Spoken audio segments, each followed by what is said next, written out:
Thanks for joining us for another edition of Weekend Winners. We've got a great weekend of harness racing action coming your way, and this Saturday night we go to Redcliffe. It's not Albion Park, it's a feature night at Redcliffe this weekend.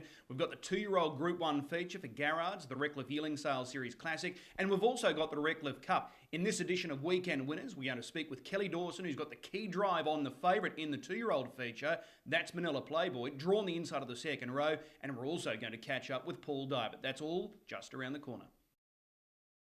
Kelli Dawson now joins us. 2 drives and a really important drive for Kelli on Saturday night, part of this big meeting at Redcliffe. She is aboard the favourite in the Group 1 $100,000 feature. Manila Playboy is her drive. Kelly's with us now. Kelli, appreciate the time. No worries, Chris. Thanks for having me. Is it pressure or is it a challenge that you're really looking forward to on the weekend?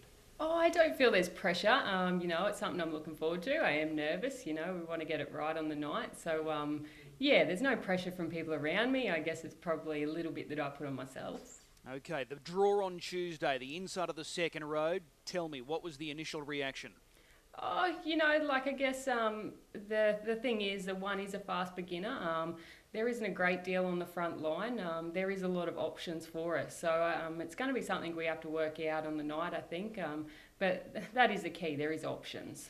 Hypothetically, say if you flip with Dynamic Dan, who's got to overcome the outside of the front row, would that have been better or no real difference to where you've landed with the inside of the second row? In hindsight, probably not really. As we drew last week, we just floated back to last and gave him plenty of time to balance up and just work his own race.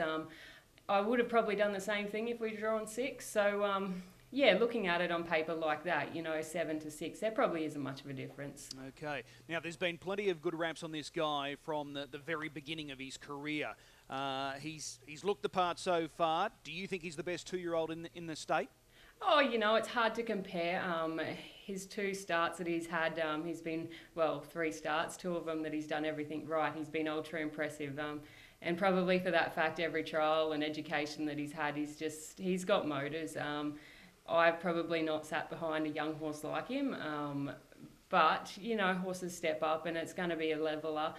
We're going to have to do a lot of work and, if the one gets that nice trip, gives us that nice trip. So, yeah, it's going to be tough no matter what, but yeah, he'll be there. Should he be unbeaten? How disappointed were you on the night of the Breeders' Classic? Yeah, I was shattered. Probably looking back on it, I should have just...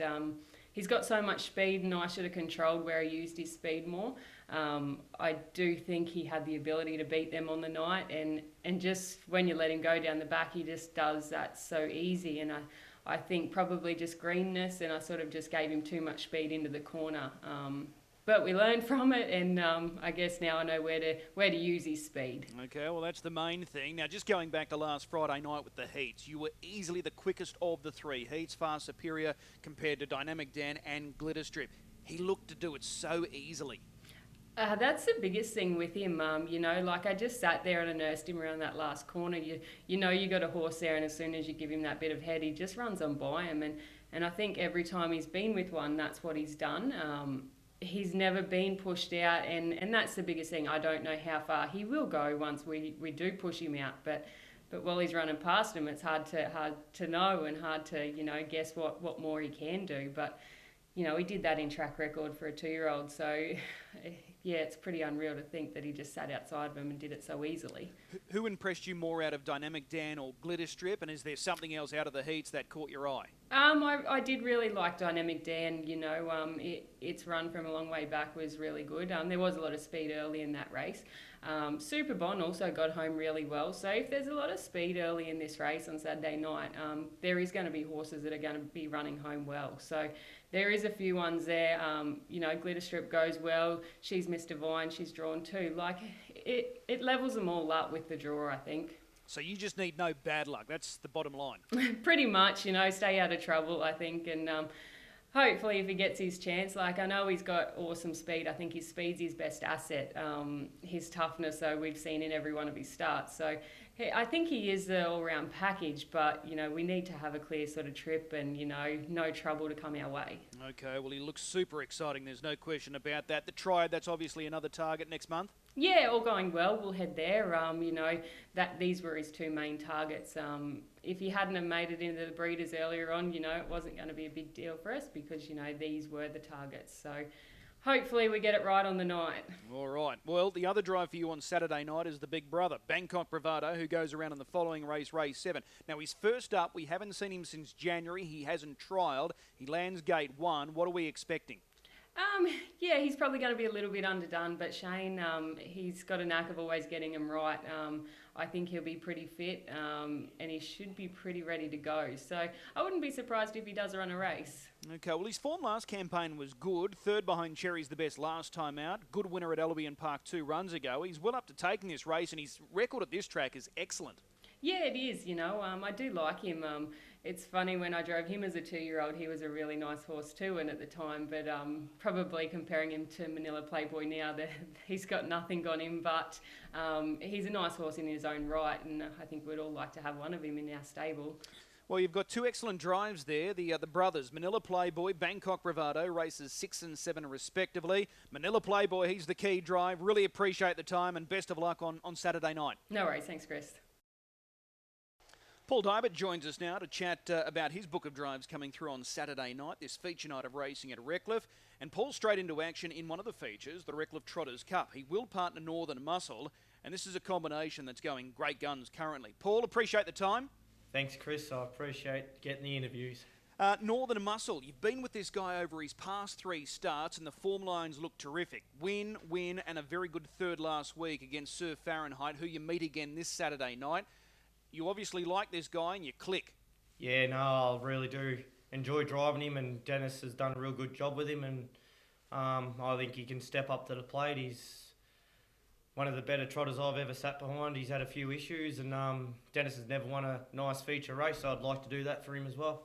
Well, he's no stranger to Redcliffe. He comes to this track with a really good record. 7 goes here, 4 wins, and that's important, in particular for the trotters as well, because if you can balance around that track, it takes you a long way to victory.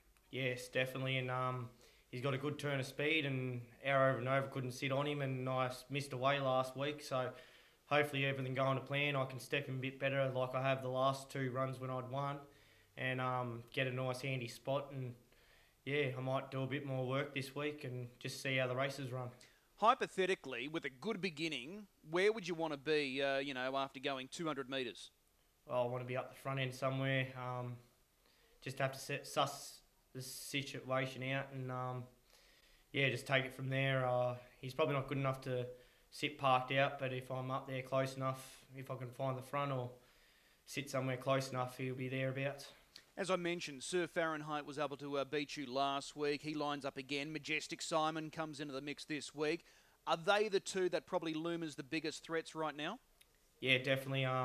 Majestic Simon, he has a tendency of not doing things well behind the tape, so see where he gets to in the run, and the other bloke, he gets away well and sat behind leader last week, so he's going to be thereabouts again this week. So yeah, just where I lob and get to where I've got to get to, it's just going to weigh out where we finish in the end.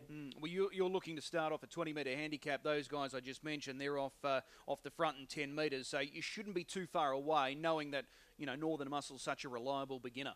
Yes, definitely.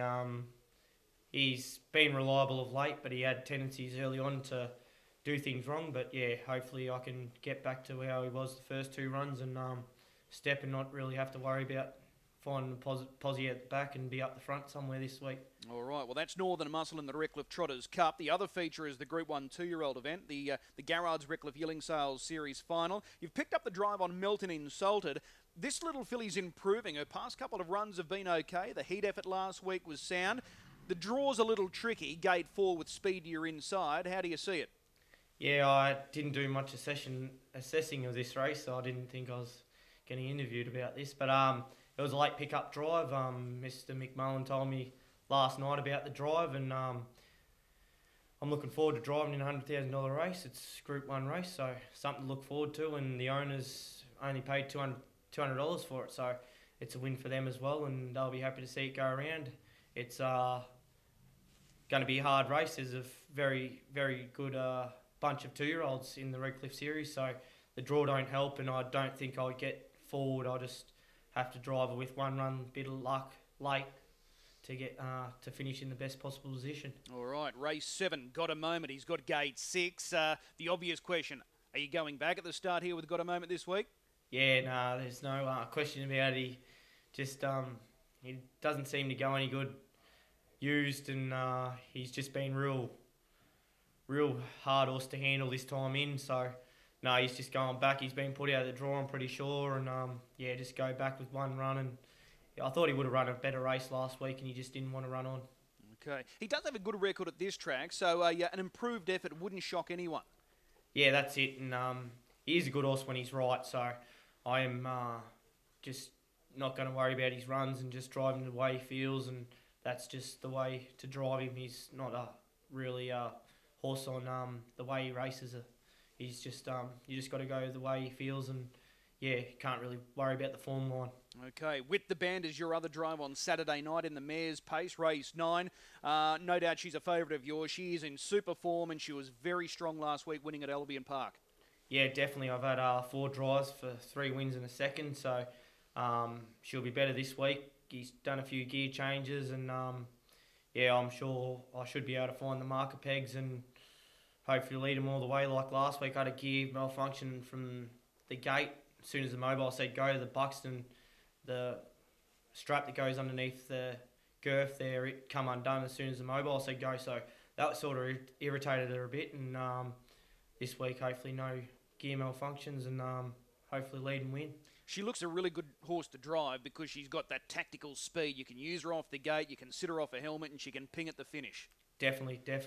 So I've got plenty of options there, but I'm pretty sure I'll be able to find the pegs again and over a mile, lead them up and be too strong. All right, well, 4 good drives there. What's the pick of them? Is it With the Band, or are you leaning towards Northern Muscle? I'm sure With the Band, but I'll be happy to drive Northern Muscle for the win in the feature. All right, appreciate the time. We'll see you trackside. Thanks, Chris. In what shapes is a really good betting program this Saturday night. I think we can go early. Race 2, number 6, Rubies for Tash. I'm marking as the best bet. Eye-catching run first up at Albion Park. How she handles Redcliffe is probably the unknown, but I think she's the class runner of this field. Yes, she's got the wide draw to overcome, but I think she looks the goods. Race 2, number 6, Rubies for Tash. She appeals as my best bet this weekend. Remember, if you are gambling this weekend, bet with your head and not over it.